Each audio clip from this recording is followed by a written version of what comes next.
want to talk about a problem that I see in our society. Gosh, we have so many problems related to infant circumcision. But one big problem I see is related to the mental health care. So I'm going to talk about why I see this as a huge problem and also how I think we might want to go about um, handling this problem. So I I have this book. I mentioned it in another video called Unspeakable Mutilations, and uh, it's just a fascinating book. It is an absolute page turner. It's compiled by Lindsay R. Watson. You see there, and it's all these men's different stories, and every one of them is just fascinating. But there's one. It's called "There Are None So Blind," and his story. It's by Thomas, 38 years old, from Florida. So his story really, I just made a lot of connections when I read his. Um, he says, I'm going to read some of it. I restored my foreskin via non-surgical tissue expansion and thus gained first-hand experience of what was taken from me. Although it's a long process, there was a dramatic tipping point when the prepuce, I don't even know how to say that, began to roll over and consistently cover my glands. At this point, I noticed a big improvement in my sex life. The hypothetical had become the actual, and I went crazy. That's in italics, that part. I did more and more research, and the more I learned, the more I thought about the ethics involved, the crazier I became. I sought treatment at the Bay Pines Veterans Administration Medical Center. So, his reaction I thought was so interesting. It reminded me of this story. I actually listened to it on the radio of a little boy who was adopted from Russia. And the story was told from his mother's point of view, the adoptive mother. So this baby, he spent his infancy and childhood in a crib. He was severely neglected. And he was adopted at maybe age 9 or 10. I mean, he spent all those, maybe he wasn't that old, at least 7 though. He spent all those years living in a crib. And when his adoptive mother met him, she thought he was the sweetest thing, smiley, she was like, he's our son, I know it. And they adopted him, and he was really sweet and nice and just everything she'd hoped for a little while. And then she gave him a birthday party, and after having that birthday party, something finally clicked in his mind where he realized he had spent all those years without a birthday party before, and he went ballistic. He just went crazy, and he had all those years of anger that just finally came out. And being a child, he didn't understand it, didn't know how to cope with it, and he didn't know where to direct that anger toward. So he ended up directing all that anger towards the adoptive mother. And no amount of logic or explanation could calm him down. He knew on an intellectual level that it wasn't her fault, but he needed someone to blame. And I just thought that was so interesting that it wasn't until after he experienced love and support that he finally truly recognized what he had been missing all those years. And that's when all, like, the beast came out. And in his situation, they ended up doing this interesting therapy where they had to give him the parents had to give him a lot of affection that older children and teenagers don't normally need because they got it when they were younger. But in his case, it worked out okay, but it was very scary. I mean, he was violent. They were afraid for their safety. So I'm reminded of that, though, because in this case, I thought that was so interesting that it wasn't until after he restored and got all this improvement in his sexual experience that he truly grasped what had happened to him. So he went to this facility, and the medical professionals didn't know what to do with him because they didn't agree that it was harmful. So I'm going to read a little bit more. It says, knowing nothing of circumcision, Dr. X is what he called him in the book, wrote of, quote, my apparent obsession with having been circumcised as an infant. And then the doctor put in parentheses, which he considers rape. And then he says, and of trying to engage him in philosophical discussions. He rationalized my pain away as a political issue, likening me to pro-lifers. It never occurred to him that not a single pro-lifer is an aborted fetus. It never occurred to him that I had been sexually assaulted, and his task was to treat that.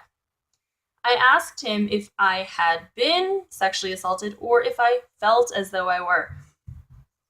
Showing zero insight, he presented a series of rationalizations, such as, I don't remember, I don't know the difference, etc. And so he went to this facility, and there were 3 doctors, actually, that worked with him, and they were all just like, he won't drop this political issue, he's being paranoid, he's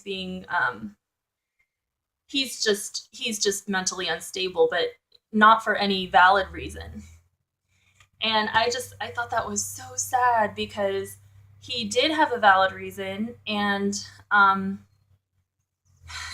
he was explaining to them, the common sense, well, look, they did this to me. I'm not making this up. This actually did happen to me. And I was reading this like, this is crazy that this is happening. I keep saying this is crazy all the time.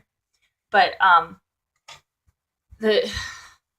the problem is, men who are suicidal over this, they have no support. So if a woman is raped and then she becomes suicidal afterwards, she has emotional support and people who will validate her feelings over this and try to help her to prevent harming herself. But men who truly grasp what has happened to them, they don't have that support, and that can be really dangerous. And I think that's why a lot of these men just become more depressed, and or in some cases actually commit suicide. So I just wanted to say that this is a big problem, that these men are struggling to cope with something that happened to them, and the people who are supposed to be the experts at helping people overcome that kind of trauma, they don't even admit it happened, that any trauma happened. So like, I wonder about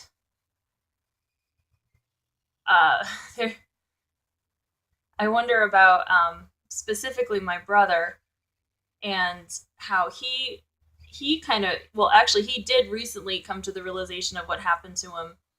And I know he sees a therapist, but I'm like, I don't know what his therapist's stance is on this. If he's going to be a help, or if he's just going to brainwash him. So I was thinking about the Psychology Today articles. They are very, very against infant circumcision. If you just Google it, if you just type in psychologytoday.com, and I'm distracted. I feel like, the protests against the medical community, the protests in the hospitals and stuff. I saw a video of Gregory Malchuk, who was saying how those are the abusers. Like, you don't go to the rapists themselves and say, please stop raping. You don't go to the prisons and be like, we want you to stop wanting to do this. You don't go to the criminals and plead with them to stop hurting people. And I thought he had a really good point there. So he was saying we need to target young people, children, and parents. But I was thinking, if we're going to protest against the medical community, the mental health professionals might be more open to this, because I did some therapy, and they always, like, the first thing they always wanted to know was my upbringing. What was my childhood like? Because they know that that's what shapes who you are. That is so influential in who you are, and they want to know where you're coming from. So, and I think they would all admit that early childhood experiences are very important. So I feel like they would be more open to recognizing the harm done by this, and they might also be less bullying towards the protesters. I could see them behaving in a little more calm manner, hopefully. Now, obviously, in this case, the story I read, they didn't, they weren't receptive at all. But I kind of feel like of of all the sectors of the medical professional field, the mental health ones might be more receptive. I don't know. I would like to know in the comments what you think. But you know, I would think just printing out Psychology Today's articles would help. I mean, that's, to me, that's like really mainstream psychology. I mean, that's, I don't know. It just seems like, how can they argue if you say, look, this is what the professionals in your field are saying, and those articles are written so concisely and straightforward, common sense. I just feel like if we could get them to be like, hey, other doctors, you're causing all these problems that now we have to fix. We don't like having to, well, maybe they kind of like having to deal with it because then they get paid, but if you know what I mean, I feel like it might stir some of them, or maybe some of the researchers, it might give them some ideas. Like maybe we should look into studies or statistics on long-term effects of this, because we don't have data on it. So I feel like we need people to do some data on this. So any sort of mental health facility, I feel like that would be a good place to protest or something. So in the meantime, I totally feel for these men who don't know who to turn to, who might want to talk to a therapist, and then the therapist would just tell them that there's nothing to be mad about, which that's terrible. I mean, having your feelings invalidated is really hard. I've had that happen a lot to me in my life, and it really sucks, I will say. Like, big time.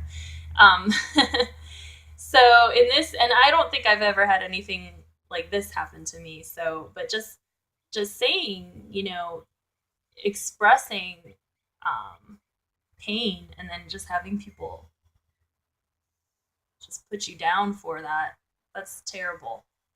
So those are my thoughts for now. Thank you.